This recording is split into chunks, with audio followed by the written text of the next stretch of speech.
Non, je vais d'abord commencer par vous dire pourquoi j'ai cru utile de faire ce livre. Je dirais qu'il y a eu deux raisons essentielles.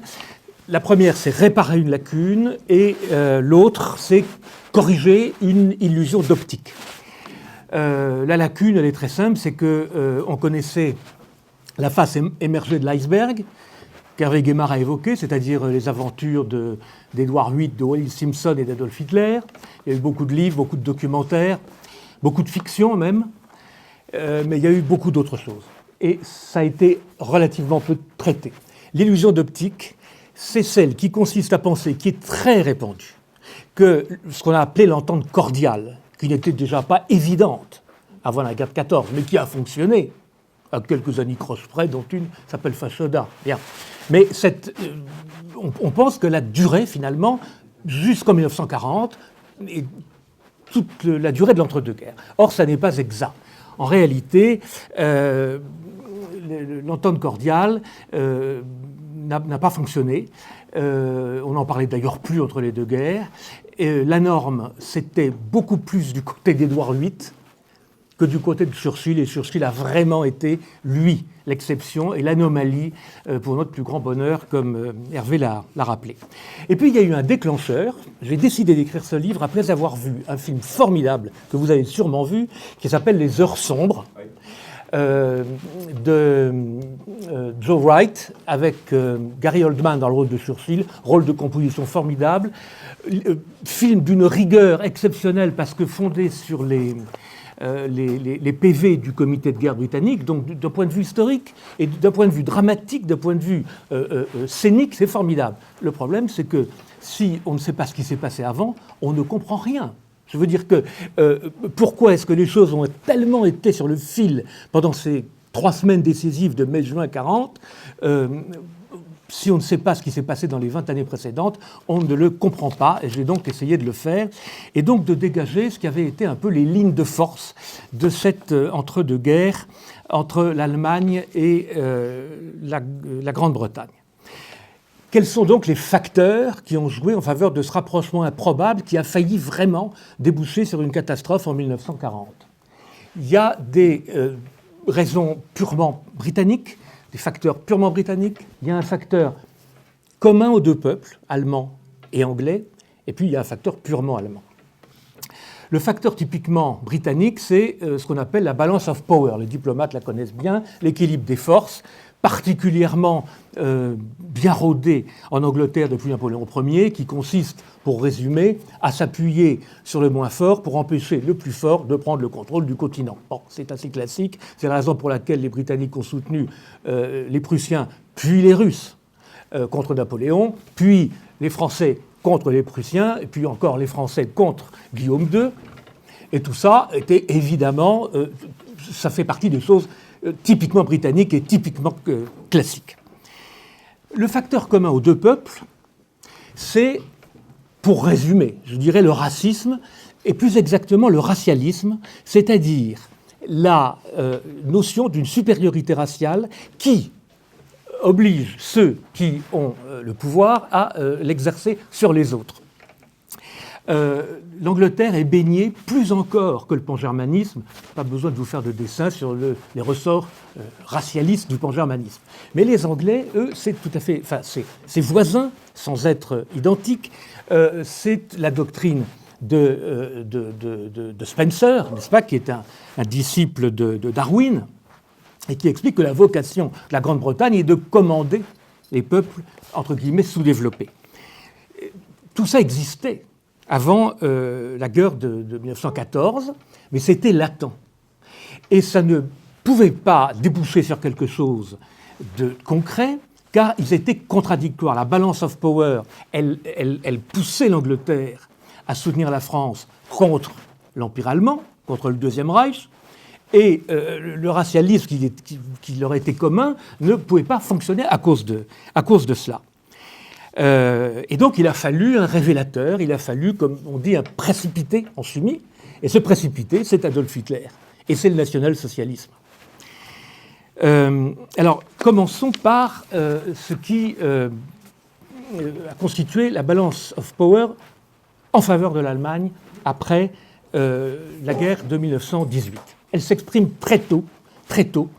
Vous savez que les Américains refusent de ratifier le traité de Versailles, ils ne le ratifient pas, et 48 heures plus tard, Lloyd George, qui confiait à Clemenceau qu'on allait faire craquer l'Allemagne jusqu'au pépin, n'est-ce pas, 48 heures après que le Congrès américain ne ratifie pas Versailles, explique qu'on ne va décidément pas pouvoir garantir la rive gauche du Rhin, qui était quand même la colonne vertébrale du traité de Versailles.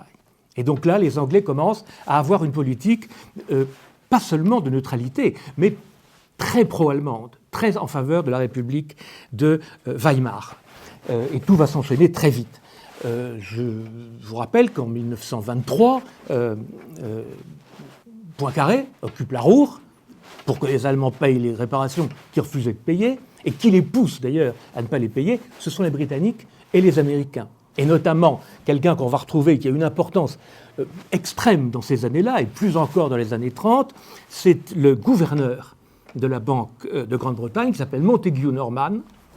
Montagu Norman est un ami intime de quelqu'un dont le nom va vous dire quelque chose, c'est Hjalmar Schacht, qui sera le ministre des Finances d'Hitler et qui est à l'époque le patron de la Reichsbank. Et ensemble, ils vont spiler contre le franc, ils vont jouer contre le franc pour obliger Poincaré à évacuer la Ruhr. Il y a plus positif comme amitié. Et tout ça dans une atmosphère de francophobie qu'on imagine assez mal aujourd'hui. Par exemple, Wells, le romancier, maître de la science-fiction, qui a écrit La guerre des mondes, qui a écrit Le voyage dans le temps, etc., Wells écrit toutes les semaines un éditorial dans le Times, dans les années 1926-1927, pour expliquer que le réarmement de la France est une catastrophe, qu'il faut empêcher les Français d'avoir une flotte sous-marine, parce qu'ils vont recréer le blocus continental comme du temps de Napoléon. Vous avez, j'ai relevé ça, entre autres, je vous donne beaucoup d'exemples, mais celui-là est tout à fait incroyable, Edmund Blunden, qu'on connaît beaucoup moins maintenant, mais qui était un poète britannique très célèbre à l'époque, rescapé des batailles de la Somme et de l'Artois, un petit peu, pour le définir, je dirais, le Dorgelès britannique, écrit « Je ne me battrai plus contre personne, sauf contre les Français ». Voilà. Ça, c'est la balance of power telle qu'elle s'exprime dans les années 1920 et jusqu'en 1935, Hitler est au pouvoir depuis 2 ans, par le traité naval anglo-allemand, qui est négocié de façon absolument clandestine, au point que Pierre Laval, qui n'est pas encore ce qu'il est devenu, qui a encore une politique relativement assez raisonnable à l'époque, Laval l'apprend par la presse. Il est à la fois président du Conseil et ministre des Affaires étrangères. Et il apprend par la presse. Alors les Britanniques lui avaient bien dit qu'il y avait des concertations, mais absolument pas. Il n'avait pas prévenu sur l'imminence d'un traité naval. Bon. Et ça, 1935.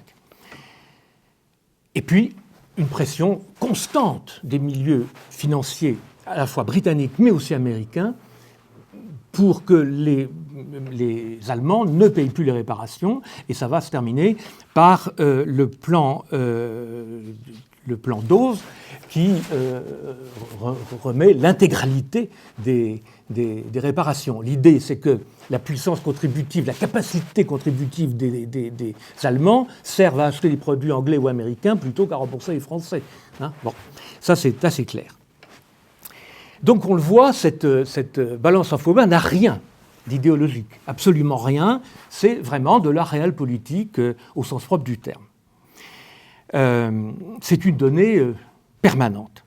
Mais les choses vont devenir tout à fait différentes quand Hitler arrivant au pouvoir, et même avant, Hitler s'est fait connaître dès 1923 par son putsch, 1927 il écrit Mein Kampf, il voit énormément de journalistes anglo-saxons, surtout, beaucoup d'Américains, mais surtout des Anglais. J'ai fait un précédent livre sur les entretiens oubliés que Hitler donne à la presse dans ces années-là, et je peux vous dire que 9 entretiens sur 10 sont donnés à des Anglais. Et qu'est-ce qu'il leur dit ?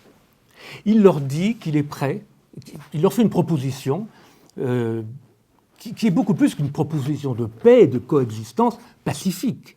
C'est un partage du monde, authentiquement. C'est-à-dire, en gros, le deal, c'est à l'Angleterre, la domination des mers et des terres émergées de ce qu'on appellera plus tard le tiers-monde, et à l'Allemagne, la restructuration du continent, la colonisation du continent. Il y a des exemples d'interviews des années 20 et des années 30 où Hitler explique que l'Allemagne a vocation à pousser jusqu'en Russie. Je les ai publiés d'ailleurs, ces interviews, c'est tout à fait incroyable. Et la France est présentée comme vraiment l'empêcheur de tourner en rond sur le continent. Et personne en Angleterre ne s'offusque de ce plan. Pourquoi ? Parce que l'Empire britannique, il commence à craquer de partout à l'époque, notamment en Inde. Vous avez la montée de Gandhi, la montée du nationalisme indien, et les milieux dirigeants anglais sont extrêmement rassurés d'avoir en face la promesse d'un soutien de l'Allemagne. Et ça, vous voyez ça dans toute la presse dès avant Hitler, mais alors à partir de 1933, vous avez notamment dans le Daily Mail des éditos du patron du Daily Mail qui s'appelle Lord Rothermere et qui explique que Hitler est le rempart contre le communisme en Europe et que de ce point de vue-là, il faut le laisser faire absolument ce qu'il veut en Europe centrale et restructurer l'Europe centrale comme il le souhaite, et que si éventuellement il peut remettre de l'ordre en Russie, ça serait plutôt une bonne affaire pour tout le monde. Bon. Finalement, on n'a pas ce genre de choses en France. Vous avez très peu de prises de position comme ça en France. Un peu l'Action française, un peu la presse d'extrême droite, mais assez minoritaire. Ça n'est pas des prises de position que vous avez dans une presse marquée à l'extrême droite. C'est dans une presse plutôt pacifiste. Le Daily Mail, c'est lu plutôt par les trade unions. Le Daily Mirror, un peu plus à droite, c'est le même propriétaire. Hein, mais voilà, il y en a un qui est plutôt à droite, l'autre plutôt à gauche, centre-gauche. Mais ça ne choque personne.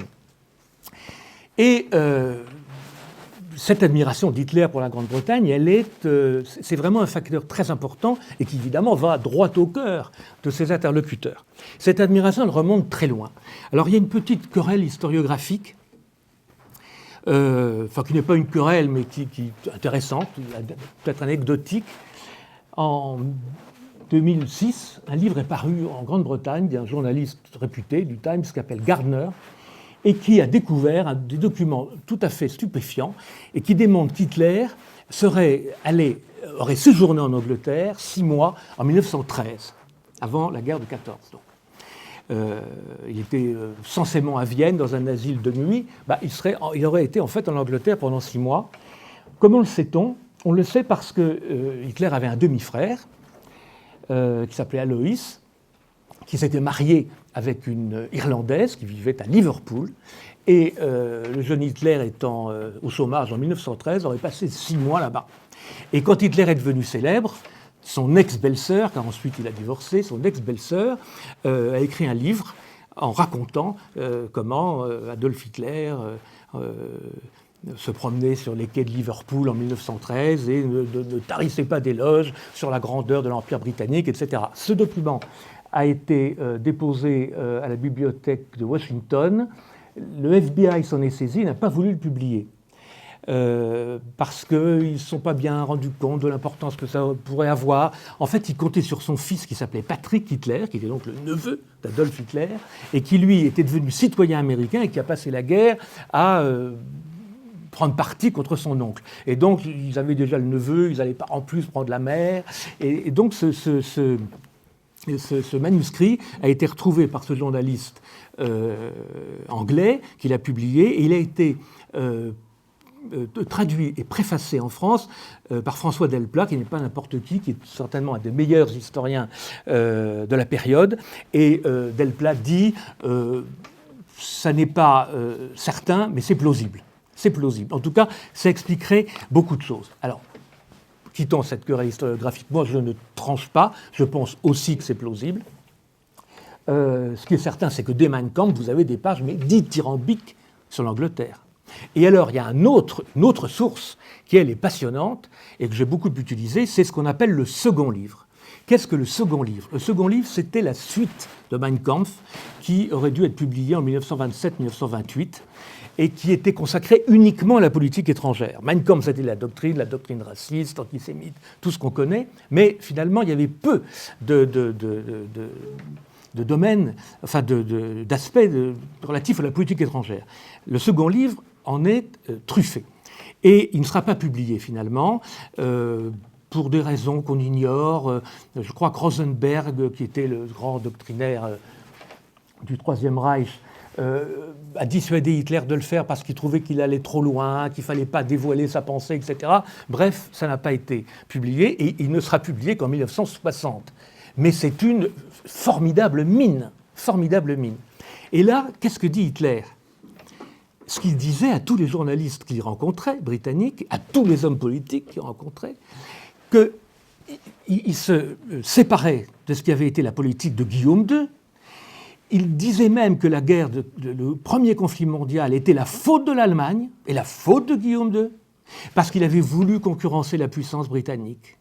Et que donc, si on voulait la paix dans le monde, il fallait laisser la Grande-Bretagne dominer les mers et il fallait laisser l'Allemagne dominer le continent. Ça va très loin. On imagine Hitler dire que l'Allemagne avait tort en 1914. Il l'a écrit et il l'a dit. Donc ça, vous imaginez la classe politique britannique. Elle est complètement subjuguée par ça. Complètement subjuguée. Et puis vous avez les propos de table. Alors ça, vous savez que Bormann notait tout ce que disait Hitler. Ça a été publié en 1950 et quelques avec une préface de Jean-François Poncet, André, le père, et retraduit par François Delplat avec un très bel appareil critique dans les années 2010 ou 2012. Et là, alors, c'est tout à fait incroyable. Jusqu'en 1943-1944, Hitler croit encore à la possibilité de voir Churchill évacué, d'une paix séparée, du fait que l'Angleterre soit aux côtés de l'Allemagne contre la Russie, et même cette chose absolument délirante, mais qui montre bien jusqu'où allait son admiration, il dit, et après ça, quand on aura vaincu les bolcheviks, eh bien, on se retournera contre l'Amérique et on rendra l'Amérique aux Anglais qui en ont été chassés en 1776. C'est tout à fait extraordinaire. Bon. Alors vous imaginez ce que les ténors de la politique britannique pouvaient penser quand ils entendaient ça, parce que c'est ce qu'il leur disait. Et je pense que c'est certainement l'un des seuls domaines où il ne mentait pas, parce qu'il a menti toute sa vie, notamment en politique étrangère, en promettant qu'il n'irait jamais plus loin, et en allant toujours plus loin que ce qu'il avait dit qu'il ne ferait pas. Mais là, je pense que c'était réellement sincère, réellement sincère. Et donc, toute la classe politique britannique est subjuguée par ça. Et quand je dis toute, je pèse mes mots, car je serais bien en peine de vous citer, à part Churchill, on va revenir longuement sur Churchill, à part Churchill, quelqu'un qui ait tiré la sonnette d'alarme contre le Troisième Reich à partir de 1933. Pas un. Si, il y en a un. Il y en a un, c'est Eric Phipps, que personne ne connaît. Si vous le connaissez, bravo. C'était l'ambassadeur de Grande-Bretagne à Berlin, et qui lui aussi tirait la sonnette d'alarme, et qui était bien seul, et ses rapports terminaient à la corbeille à papier. Et d'ailleurs, il a été rappelé à la demande d'Hitler, qui a demandé à Halifax, ministre des Affaires étrangères de Chamberlain, de le rappeler, parce que c'était insupportable d'avoir ce type qui ne croyait pas dans les promesses du Führer. Donc on ne trouve absolument personne qui s'oppose à cette stratégie hitlérienne. Aussi bien ceux qu'on a appelés les apaiseurs, que ceux qui vont très loin dans la collaboration avec l'Allemagne nazie. Alors là, je voudrais faire une parenthèse, il ne faut pas confondre, enfin une incise plutôt, on aurait tort de confondre ceux qui étaient pour l'apaisement, en gros les Munichois, et les pro-hitlériens. Il y a dans les Munichois, comme en France d'ailleurs, des gens naïfs, mais raisonnables, qui pensent qu'il faut gagner du temps, etc. Alors, a posteriori, on peut juger évidemment ça naïf, mais il n'y a pas chez eux de fascination pour l'Allemagne. Il faut gagner du temps, et on gagne du temps en faisant des concessions. Entre parenthèses, on fait les concessions sur le dos de la France. C'est jamais l'Angleterre qui fait des concessions. C'est-à-dire qu'on admet que la rive gauche du Rhin soit remilitarisée en mars 1936, on admet l'Anschluss, on admet que le nord de la Tchécoslovaquie lui soit livré. ce qui est typiquement d'ailleurs une concession faite aux dépens de la France, parce que je vous rappelle que le nord de la Tchécoslovaquie, la région des Sudètes, c'était là où étaient implantées les usines Skoda qui appartenaient à Schneider. Donc c'était non seulement une barrière naturelle, le massif des Sudètes, pour empêcher une invasion de la Tchécoslovaquie par le nord, mais c'était aussi un point fort pour l'économie et l'industrie française. Donc on était tout à fait prêt à faire toutes ces concessions. Mais ce n'était pas pour qu'Hitler fasse la loi partout, c'était pour... Voilà. Mais il y avait des gens qui, eux, étaient prêts à aller beaucoup plus loin. Ces gens, ça n'est pas Chamberlain, ça n'est pas Chamberlain. Un peu Halifax, son ministre des Affaires étrangères, qui lui a évolué, il était apaiseur, il est devenu assez pro-allemand en 1939-1940, mais c'était des milieux qu'on connaît moins et qui se recrutaient notamment dans la haute finance, l'industrie, mais aussi les syndicats et le Parti travailliste. Pour résumer, la matrice de cette idéologie, que vous voyez d'ailleurs dans un très beau film qui s'appelle « Les vestiges du jour » de James Ivory. C'est ce qu'on a appelé la Cliveden Set, la société de Cliveden.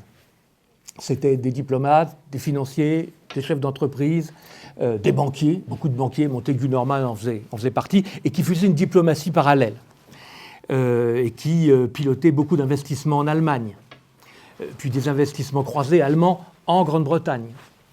Alors ça, ces gens-là étaient réellement acquis à un partage des rôles entre l'Angleterre et l'Allemagne, exactement dans les pures décrites par Hitler. Et ils étaient réunis au sein d'une association qui s'appelait l'Anglo-German Fellowship, la fraternité anglo-germanique. Et là, vous trouviez toutes sortes de gens très importants. Vous aviez, par exemple, Unilever, Shell, la compagnie Cunard. Enfin, voilà, c'était pas des PME, hein, c'était vraiment des multinationales importantes. Et ça, c'était vraiment les gens qui étaient pour une alliance. Et qui vont, par exemple, partir en 1936 en délégation aux Jeux Olympiques de Berlin. 3000 Anglais sont invités par Hitler aux Jeux Olympiques de Berlin. Il doit y avoir 200 Français invités. Et encore, ce n'est pas tous des pro-nazis. Là, 3000, enfin, c'est tout à fait incroyable. Sont des gens qui vont, par exemple, au congrès du parti nazi au mois de septembre, tous les mois de septembre, entre 1933 et 1938. Et là, c'est là qu'on rencontre notamment la famille Mitford. Edouard Wegemer a dit 2 mots, c'est des gens tout à fait incroyables. Donc l'une des sœurs était mariée, s'appelait Diana Mitford, était mariée à Oswald Mosley, et son autre... voilà, exactement, qui a créé le Parti fasciste britannique. Alors, le Parti fasciste britannique fait partie, évidemment, de cela. Mais il ne faut pas le sous-estimer, parce qu'il est très spectaculaire, il a fait des manifestations énormes, avec un décorum qui copiait celui de l'Italie fasciste ou de l'Allemagne. Mais d'abord, grâce au mode de scrutin britannique uninominal à un tour, il n'a jamais eu d'élu. Et ensuite, il s'est lancé dans la violence. Vous attaquez des réunions du Parti communiste, très petit le Parti communiste anglais, hein, c'est pas du tout une force importante. Mais enfin, il y a eu des morts. Et ça les a assez discrédités. Donc c'est un parti qui aurait été absolument essentiel si Hitler avait envahi l'Angleterre, mais qui, dans ce contexte de grande main-d'œuvre diplomatique, n'avait pas grande importance. Mais c'est très spectaculaire. De même, Édouard VIII n'a pas eu une importance essentielle à ce moment-là. Hein. D'abord, le roi d'Angleterre n'a pas de pouvoir, etc. Mais si Hitler avait envahi l'Angleterre, alors là, il avait un rôle tout à fait différent. D'abord, on sait maintenant, on le sait depuis longtemps, hein, ça c'est pas moi qui l'ai découvert, c'est vraiment très connu, on le sait depuis les années 60, depuis les mémoires de Schellenberg, qui était le chef du renseignement de la SS et qui était un peu l'officier traitant du duc de Windsor, qui avait 50 millions de livres de côté en Suisse pour lui, pour qu'il attende tranquillement l'invasion de son pays et qu'on le remette sur le trône. Et là, on lui avait promis même une réforme constitutionnelle qui lui aurait donné d'immenses pouvoirs. Je ne sais pas si Hitler l'aurait fait, mais en tout cas, lui, il comptait. Je publie notamment des documents américains. Vous savez qu'après avoir été très proche d'Hitler, Churchill a demandé au duc de Windsor de partir aux Bahamas, d'où il est devenu gouverneur. Il fallait l'éloigner d'Europe, quoi. Il ne pouvait pas rester. En plus, Churchill pensait qu'il allait être enlevé. Enfin, donc, il l'a installé aux Bahamas. Et aux Bahamas, c'est pas très loin des États-Unis, il y avait le FBI qui les a mis sur écoute. Et il y a des choses, je publie des comptes rendus tout à fait incroyables de Wallis Simpson racontant que la défaite de l'Angleterre n'allait pas était prochaine et qu'il reviendrait, il se vengerait de l'abominable George VI. C'est incroyable, ils y croyaient encore. Bon. 1941. Donc ça, c'était je dirais les gens les plus actifs en faveur d'Hitler. Mais ce n'est pas que l'extrême droite. Mossé lui-même était un aristocrate très riche, très ancienne famille anglaise, il descendait des Normands, mais c'était surtout, il était très actif au Parti travailliste. Avant de créer la British Union Fascist, le BUF, il était vice-président du Parti travailliste. Il a été ministre du Travail de MacDonald en 1928-29. Il a failli être élu secrétaire général du Parti travailliste. Et c'est ayant échoué qu'il a créé l'Union des fascistes britanniques. Vous avez des syndicalistes. Il y en a un tout à fait extraordinaire qui avait été très proche avant la guerre des suffragettes. Très peu d'hommes qui soutenaient les suffragettes. Eh bien, George Lansbury soutenait les suffragettes avant la guerre et il était devenu vraiment leur soutien emblématique. Lansbury était le pape des trade unions. C'est un vieux monsieur déjà en 1937 et il part à Berlin rencontrer Hitler qu'il reçoit pendant plus d'une heure à la chancellerie et quand il revient, il convoque une conférence de presse et il explique qu'il a rencontré certainement le chrétien le plus sincère qui existe en Europe à ce moment-là et qu'il fallait lui faire confiance parce qu'il fallait passer par ces conditions pour que la paix soit durable. C'est tout à fait incroyable. Et quand vous mettez tout ça bout à bout, vous vous dites que Churchill, comme je le disais tout à l'heure, est vraiment improbable. Il a été absolument seul. On pourrait citer Eden. Eden, on l'identifie à Churchill parce qu'il a été son ministre des Affaires étrangères. C'est lui qui succède à Halifax en novembre 1940, qui va être un ministre très actif pendant la guerre. Mais ça a été un apiseur aussi. Il faisait partie du cercle de Cliveden. Quand Hitler remilitarise la Rhénanie en mars 1936, j'évoquais ce tournant. C'est vraiment un tournant essentiel, parce que là, on pouvait tout arrêter à ce moment-là. Tout arrêter. Il y a Albert Sarraut, qui est notre président du Conseil, qui dit fièrement à la radio « Nous ne laisserons pas Strasbourg sous le feu des canons allemands ». Hitler lui-même dira, dans les fameux libres propos, que si les Français étaient intervenus, ils étaient en 3 jours à Berlin. La Wehrmacht n'existait pas. N'existait pas. Hein, il a remilitarisé la Rhénanie en faisant beaucoup de musique militaire et en faisant passer quelques biplans, mais enfin, il n'y avait rien. Bon. Eh bien, c'est Eden qui va dire à Sarraut, mais surtout n'intervenez pas, parce que vous allez ruiner la paix en Europe. Nous la tenons, la paix, elle est là. Il ne faut surtout pas essayer d'aller plus loin. Ne faites pas de surenchère, nous allons tout arranger. Et Churchill va jusqu'à dire à Georges Bonnet, mais aussi à Léon Blum, il connaissait très bien la classe politique française. Pourquoi suivez-vous mes amis britanniques? Pourquoi les suivez-vous? Vous ne défendez plus vos intérêts. Il faut défendre vos intérêts. La Grande-Bretagne a besoin d'une France forte. Elle n'a pas besoin d'une France qui suive les petites combines de la politique politicienne britannique. C'est tout à fait intéressant. Churchill est vraiment seul. Et donc, cette solitude, son summum, c'est évidemment... c'est quand il arrive au pouvoir. en mai 1940. Je vous rappelle qu'il est nommé, il succède à Chamberlain le 10 mai 1940, c'est-à-dire le jour où les troupes allemandes rentrent en France, en Belgique et au Luxembourg.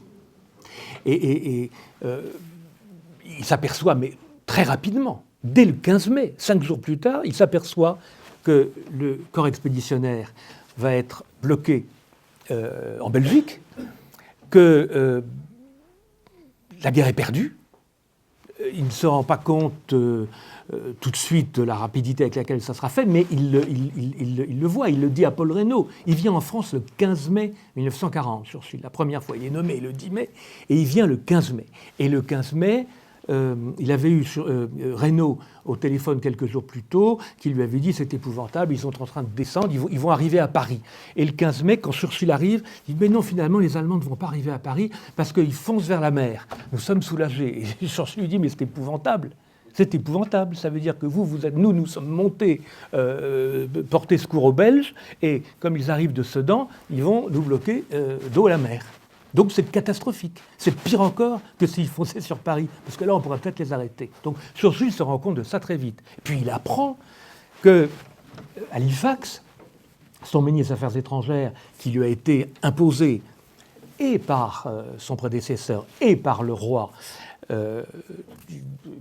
qui est qui est très proche d'Halifax, ils sont amis intimes. George VI et Halifax sont amis intimes. Il n'a pas voulu se séparer d'Halifax.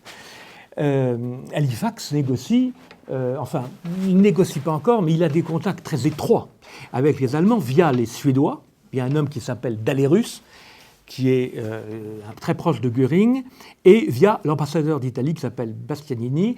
Je vous rappelle que l'Italie est neutre à l'époque. Elle ne rentrera en guerre que le 10 juin, quand l'armée française est par terre. C'est ce que De Gaulle avait appelé dans une célèbre lettre à sa mère, prémonitoire, de 1936, le coup de pied de l'âne de l'Italie. En 1936, De Gaulle écrit à sa mère qu'il faut faire l'alliance russe, parce qu'il dit, parce qu'une parenthèse, mais il faut toujours rappeler quand même la pression du général, et il lui dit, les Anglais ne nous aideront pas, il n'y a que la Russie sur laquelle on peut compter. Quant à l'Italie, quand nous serons par terre, elle nous donnera le coup de pied de l'âne. Le coup de pied de l'âne, c'est ce qui se passe le 10 juin 40. Bon. Mais tant que l'Italie est neutre, Halifax négocie beaucoup. Et les conditions transmises par Hitler sont incroyablement favorables à la Grande-Bretagne, incroyablement favorables. C'est-à-dire maintien de l'Empire britannique, et puis, c'est pas dit explicitement, mais il y a des télégrammes où on laisse entendre que les Britanniques pourraient profiter aussi de l'Empire français.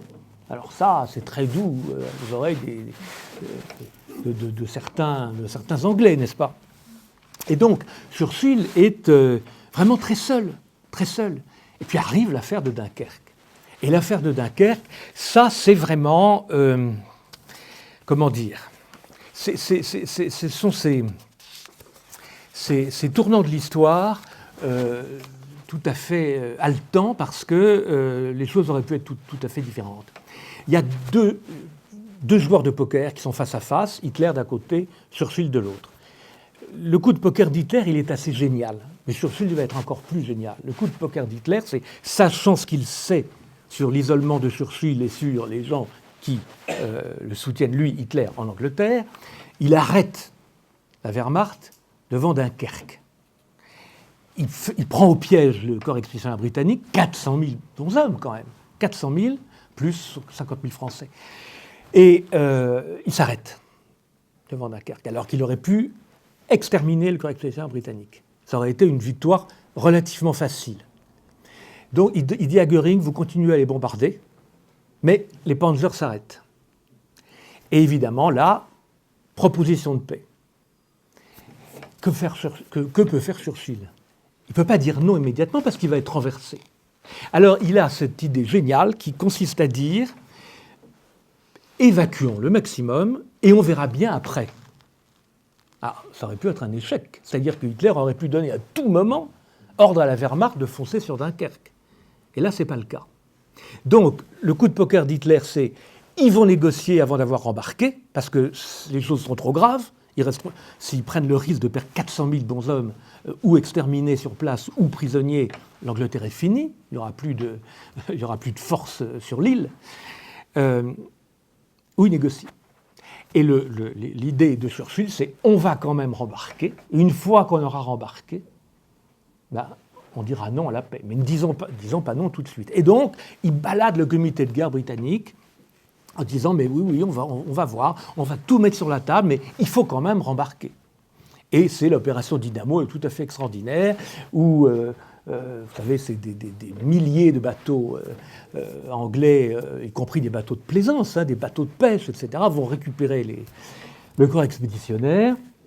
La Wehrmacht est à l'arrêt. Tous les militaires allemands ne comprennent pas. Rundstedt, Rommel qui est fanatique d'Hitler à l'époque, c'est pas du tout le Rommel de 1944. Tout à fait, c'est vraiment c'est le chouchou en plus. Il ne comprend pas. Dans ses carnets, il dit mais pourquoi on nous arrête ? Et Göring bombarde, alors, il y a beaucoup de morts, mais enfin l'opération se passe très bien.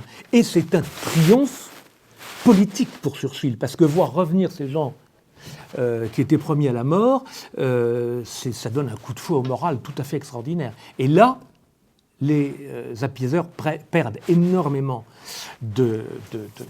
d'influence. Les choses ne vont pas être réglées. Les choses ne seront réglées qu'après Hersel-Kébir. Mais là, c'est tout de même un tournant essentiel. Et là, Churchill gagne son pari. Puis il fait une chose aussi très habile, qui est tout à fait dans son tempérament alors là, c'est pas du poker, c'est vraiment de joueur d'échecs. Il fait jeter en prison à peu près 2000 membres de l'Anglo-German Fellowship, fraternité franco-germanique dont je vous parlais, et de la BUF de Mosley, y compris Mosley et sa femme. Alors, comme la femme de Mosley est une vague cousine de Lady Clementine, la femme de Churchill, ils sont bien traités, ils sont dans une résidence surveillée, dans 3 pièces, avec des gens qui viennent leur porter de bons repas, n'est-ce pas ? Mais enfin, ils vont quand même passer 3 ans en prison, ces gens-là. Et l'idée de Churchill, et là on le sait maintenant, c'est de faire peur à Halifax. C'est-à-dire de lui montrer que les gens qui négocient avec l'Allemagne sont passibles de haute trahison. Et lorsque Hitler fait ses propositions de paix le 5 juillet 1940 au Reichstag, l'extrême habileté de Churchill va consister à lui faire non pas à lui répondre lui-même, mais à répondre à Halifax avec cette phrase extraordinaire « C'est vous qui êtes en contact avec lui ». Et là, Halifax comprend très très bien ce qui se passe et va d'ailleurs bafouiller lamentablement et va lui dire non, en fait, nous continuons la guerre. Voilà. Alors ça a été vraiment la fin du premier acte. Ça ne veut pas dire qu'à partir de ce moment-là, l'affaire est dans le sac pour l'Angleterre, pas du tout, puisqu'il y aura la guerre sous-marine qui va porter un coup très dur à l'approvisionnement anglais, etc. Mais enfin, le plus dur est passé pour Churchill. Alors, Flaubert disait, je crois, l'imbécilité c'est de conclure. Donc je vais essayer de ne pas être trop bête et de ne pas conclure de manière de refaire l'histoire, parce que c'est toujours mauvais de dire voilà ce qui se serait passé si, etc. Mais on peut quand même faire un tout petit peu d'histoire-fiction. Il est évident que si l'Angleterre était sortie de la guerre en 1940, le sort du monde aurait été tout à fait différent, puisque d'abord les Américains n'auraient pas eu de base de départ pour reconquérir l'Europe.